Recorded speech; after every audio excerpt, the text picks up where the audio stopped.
ஜெர்மனியில் சேமிப்பு வங்கி கிளையில் இடம்பெற்றுள்ள கொள்ளை சம்பவம் முழு நாட்டையும் பரபரப்பாக்கியுள்ளது. நாட்டின் மேற்கு பகுதியில் கெல்சன் கர்ச்சன் என்ற நகரத்தில் உள்ள ஸ்பார்கா சேமிப்பு வங்கியின் உள்ளூர் கிளையில் இந்த கொள்ளை சம்பவம் இடம்பெற்றுள்ளது. 30 மில்லியன் யூரோ பெறுமதியான பணம் மற்றும் நகைகள் கொள்ளையிடப்பட்டுள்ளது.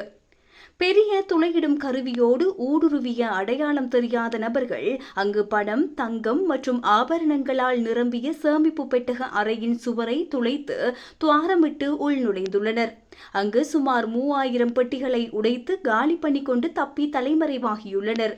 ஒவ்வொன்றும் 10,000 யூரோக்கள் பெறுமதியான சேமிப்புகளை கொண்ட 3300 பாதுகாப்பு பெட்டிகள் சூறையாடப்பட்டுள்ளன. அவற்றில் இருந்த சொத்துக்களின் பெறுமதி தேராயமாக 30 மில்லியன் யூரோக்கள் என்று பூர்வாங்க மதிப்பீடுகள் தெரிவிக்கின்றன. கடந்த சனி, ஞாயிறு வார இறுதி தினங்களிலேயே வங்கிக்குள் இந்த ஊடுருவல் இடம்பெற்றிருக்கின்றது. ஆனால் திங்கட்கிழமை காலையிலேயே அது போலீசாருக்கு தெரிய வந்துள்ளது. கருப்பு நிற அவுடி காரொன்றில் வந்த முகம் தெரியாத நபர்களே கொள்ளையர்கள் என்று போலீசார் தகவல் வெளியிட்டுள்ளனர். பிரதான தெரு ஒன்றில் அமைந்துள்ள அந்த வங்கி கிளைக்குள் காவல் கேமரா கண்காணிப்புகளை தாண்டி அவர்கள் எவ்வாறு நுழைந்து இந்த துணிகர கொள்ளையில் ஈடுபட்டனர் என்பது வியப்பை ஏற்படுத்தியுள்ளது. வங்கியின் அபாய எச்சரிக்கை மணிகள் செயல் இழக்க செய்யப்பட்டுள்ளன.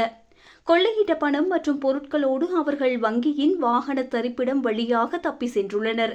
அவர்களை பிடிப்பதற்காக பெரும் போலீஸ் வேட்டை நடைபெற்று வருகின்றது. வங்கி பெட்டகத்தில் தங்களது சொத்துக்களையும் பணத்தையும் சேமித்து வைத்திருந்த சுமார் 2500 வாடிக்கையாளர்கள் அவற்றை இழந்துள்ளனர். அவர்களில் பலர் சரியான தகவல் தெரியவராத நிலையில் ஆத்திரமடைந்தவர்களாக வங்கியை முற்றுகையிட்டு உள்ளே செல்ல அனுமதிக்குமாறு கேட்டு ஆர்ப்பாட்டம் நடத்தியுள்ளனர்.